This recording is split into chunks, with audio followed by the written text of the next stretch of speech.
Shalom. First and foremost, I give all praises, honor, and glory unto Yahweh, Ba'ashem, Yahushai, Bahashem, Hakodash. Double honors to the apostles and the elders of Great Millstone. Peace and salutation to the Agyam and to the elect that are scattered across the four corners of this earth, pushing this truth out in faith and sincerity. All right, I'm the brother Shamala from the GMS Houston camp, and this lesson is going to be entitled, They Could Not Enter In Because of Unbelief. Going back to our forefathers in the wilderness, you see, which were the Israelites, are the Negroes, Latinos, and Native Americans. All right, that was us back then. All right, the people who is chosen of the Most High. All right, His people, the Israelites. All right, we are the true Israelites of the Bible. All right, but back then our people were constantly tempting the Most High in the wilderness after we got delivered out of Egypt, right after we got delivered out of captivity. Right, they kept tempting them and provoking them, right, saying that the Most High brought them out of Egypt just to kill them. That the Most High ain't gonna do this, ain't gonna do that. You see, and they constantly showed their unbelief in him, no matter what he did, no matter what miracle or what amount of power he didn't show. Like, it was never enough for them. It says he didn't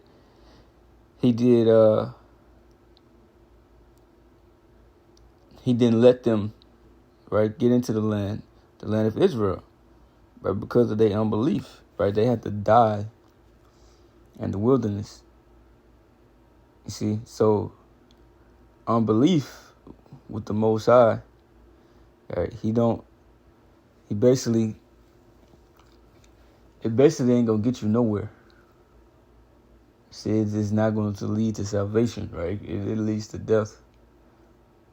Unbelief and the Most High is the wicked thing, because his name is the Most High.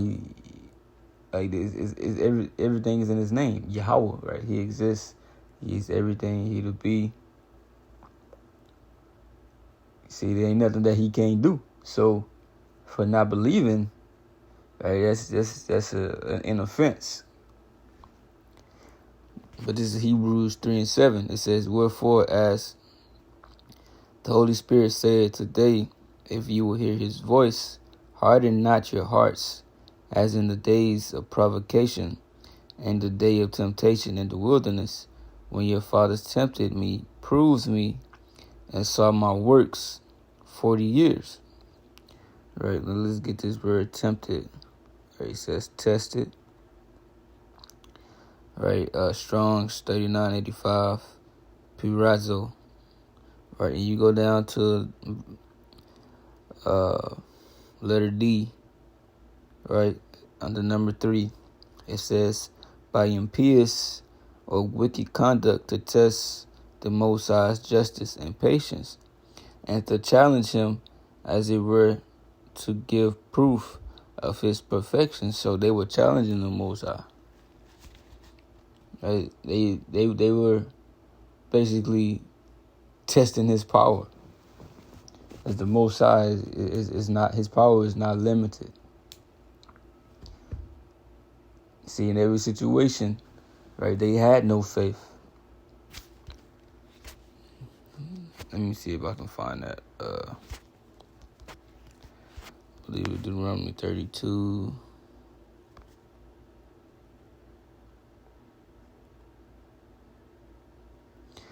Deuteronomy 32:20. He said, I will hide my face from them. I will see what their end shall be, for they are a very froward generation, children in whom is no faith. And these niggas did not change. They are still here today. They have no faith in Yahweh Ba'ashem Yahushai. That's why they sell out. That's why they fall out. Right? But it says, harden not your hearts, as in the provocation in the day of temptation in the wilderness, when your fathers tempted me, proved me, and saw my works 40 years. See, so they were constantly seeing the works of the Most High, but they didn't take them serious. Children in whom is no faith. So it was a judgment behind that. Numbers 14:21. But as truly as I live, all the earth shall be filled with the glory of Yahweh, because all those men which have seen my glory and my miracles, which I did in Egypt and in the wilderness, and have tempted me now these 10 times, and have not hearkened to my voice. So since the beginning, since they came out of Egypt, right, all the way out to the wilderness, they were tempting the Most High. It was nonstop, over and over and over again. You see, the Most High showed his power. You see, he did wonders in Egypt through Moses, right? And he came and delivered them, delivered us, right, under the greatest, from the greatest nation, right, ruling at the time. The Most High threw him down. He took down that society and delivered his people, right, in a magnificent way, and that should have been enough. Right, but nah, they weren't enough for our forefathers. They weren't enough for them. See, but it says, because all those men which have seen my glory and my miracles, which I did in Egypt and in the wilderness, and have tempted me now these 10 times, and have not hearkened to my voice, surely they shall not see the land which I swear unto their fathers, neither shall any of them that provoked me see it. So that was the judgment. You're not going into the land of Israel, because that's what was promised, right, for us to get that land. You see what happened, right? When you read Numbers 13 and 14, the Most High had Moses to send spies to spy out the land of Israel, which was the land of Canaan, right before. She had those Canaanites dwelling in there.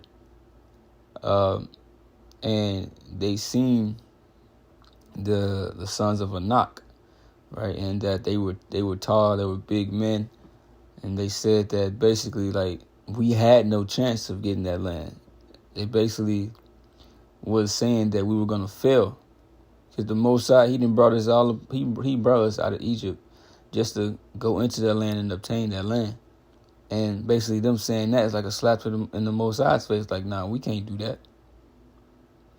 And they came back and they spread that fear amongst the congregation. And they murmured against the Most High so much that they said, look, man, we just going to make us a leader and we're going to go back to Egypt. They were going to go back. They were going to turn back. That's how much unbelief they had of not being able to basically get into the land of Israel, you see, and be established like the Most High said that we would be. All right, let's jump down to verse 28. It says, say to them, as truly as I live, said Yahweh, as ye have spoken in mine ears, so will I do to you. Your carcasses shall fall in this wilderness, and all that were numbered of you according to your whole number, from 20 years old and upward, which ye have murmured against me. Right? It says, doubtless ye shall not come into the land concerning which I swore to make you dwell therein, except save Caleb the son of Jephunneh and Joshua the son of Nun. But your little ones, which he said should be a prey, then will I bring in, and they shall know the land which ye have despised. Because they said that, while the Most High didn't brought us out of Egypt and to try to go up against these people, our kids gonna die.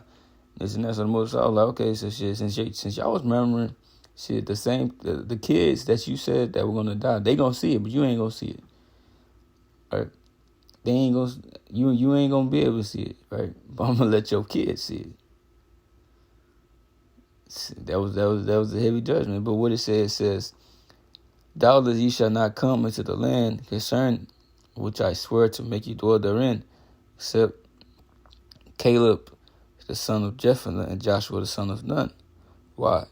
Because when you go back up to verse 24, it says, but my servant Caleb, because he had another spirit with him, and had followed me fully, him will I bring into the land whereunto he went, and his seed shall possess it. So he said he had another spirit within him. He had a righteous spirit within him, because he believed.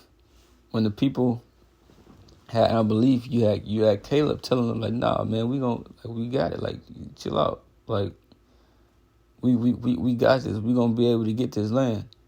Right? Joshua and Caleb. Right?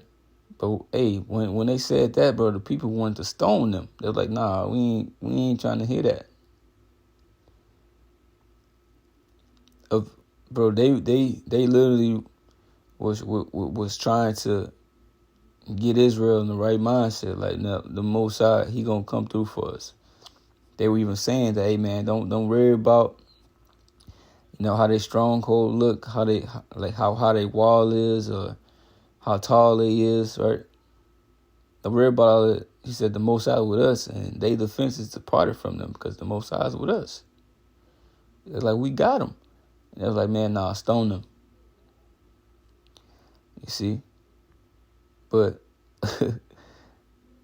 hey, they couldn't go.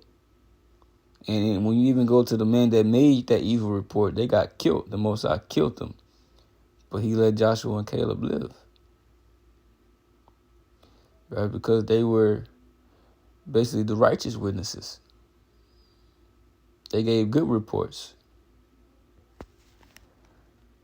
See, and that's the type of righteous example we should follow in, right?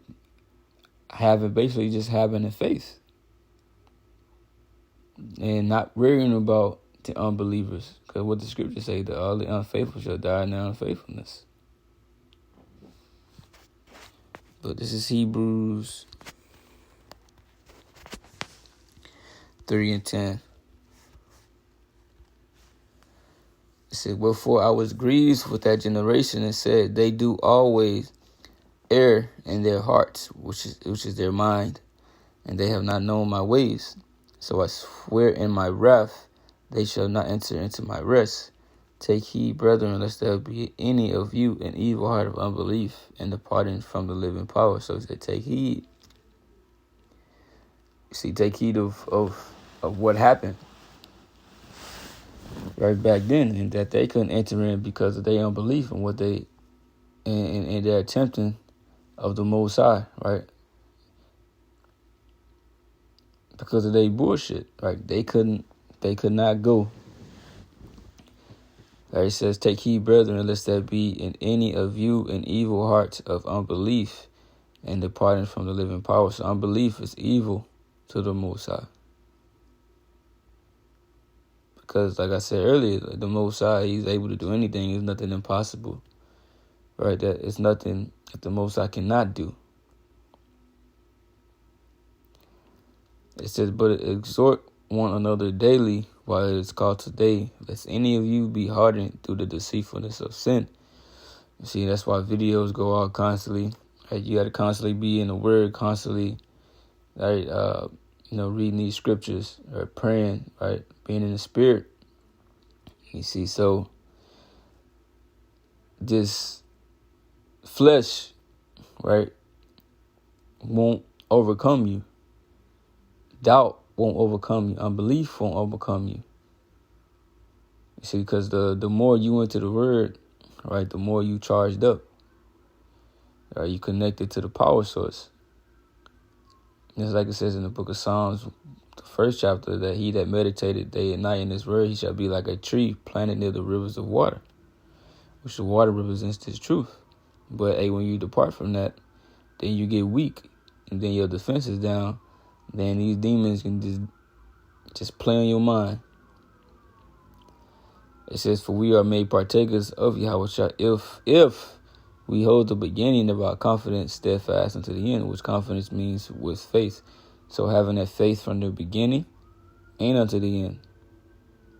So that's how we're going to be made partakers of Yahweh, partakers of the kingdom, partakers of the good things to come. Right? Having that belief unto the end. Right? It ain't you believing for 10 years, then you fall out, right? And thinking you're going to receive something for that 10 years. No, you got to You got to see it through. It's like Yahushua seeing it through. All the prophets seeing their duties through. All right, and we ain't no different. It says, while it is said, today, if you will hear his voice, harden not your hearts, as in the provocation. For some, when they had heard, they provoked, howbeit not all that came out of Egypt by Moses. Right, so everybody didn't provoke the Most High, but it says that for some, when they had heard, they provoked. See, and like it's certain prophecies, they gotta be fulfilled. The Most High is gonna come deliver us. Right, He's gonna send His Son back to come deliver us. All right, and Esau gonna implement that MOB. You see, and it's the chip, right? And World War III gonna take place. We gotta actually believe all these things, that the Most High gonna take this place down.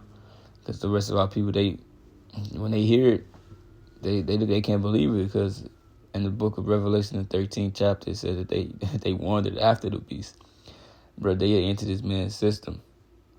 Right? They love it here, just like they love ancient Egypt. They love the spiritual Egypt. And when we say these things, they in that same spirit as our forefathers back in the day. Nah, they ain't gonna happen. They not believing what these scriptures saying. They don't want to believe it, because they want to stay here. They want to establish something here. They want to live their lives here. It's like they said when they came out of Egypt, they wanted to go back to Egypt, because they was missing the fish, the cucumbers, the leeks, the melons, the onions, the garlic. They were basically naming all the goodies that they had. All right. But continuing on, it says, for some, when they had heard, did provoke, howbeit not all that came out of Egypt by Moses, but with whom was he grieved 40 years? Was it not with them that had sinned, and whose carcasses fell in the wilderness, and to whom swear he that they should not enter into his rest, but to them that believe not? So we see that they could not enter in because of unbelief. So the unbelief is what kept them back. The unbelief is what kept them from obtaining what was promised. Right? Because you got to have faith. The Lord said, when I come back on earth, shall I find faith? See, because that faith is what's going to get us through. Steady believing in the Most High, no matter what situation may arise, knowing that He can deliver you out of that. And when you start thinking something is too hard for the Most High, start thinking that you're going to die and perish, you in that same spirit as our forefathers. Because they kept saying, oh, the Most High brought us out of Egypt, we're going to die. Or why did the Most High do this and that? He going to kill us. He going to kill us and our kids. What we going to eat? What we going to drink? Like, they were in that spirit. And you don't want to, we don't need to be in that spirit. Right? Because we see where it's going to get us. So we see the example, right, at the first go round of them coming and getting into the land of Israel, right? Because now we finna get ready to go again, right? Hebrews 4:9. There remaineth therefore a rest of the people of the Most High, which is the kingdom, ruled by Yahushua, right? Which under that is King David. You see, then 144,000, right? Then the elect, and then the rest of Israel. See, this is what's coming, and that a deliverance is coming again. But everybody is not going to be able to obtain this salvation, right? Because those niggas that was back then doing that, they back today, and the Most High ain't taking them this time. Right, so we just got to pray and hope that we wasn't a part of that, wicked congregation, or that we are not a part of the 2/3 that are not going to make it. And you got to fear. Hebrews 4:1. Let us therefore fear, lest a promise being left us of enter into his rest, any of you should seem to come short of it. For unto us was the gospel preached as well as unto them, but the word preached did not profit them, not being mixed with faith in them that heard it. All right, so we can't have the same mentality as our forefathers, the same mindset that they had. All right, they got to follow the righteous examples of Joshua and Caleb. Right? And many other righteous examples. Yahushua is the ultimate example for us. right, of having faith. Yahushua was big on faith. Right? And if we keep that faith into the end, that's going to get us into the kingdom. So, that's the lesson. Our brothers edified. That I'm going to say shalom.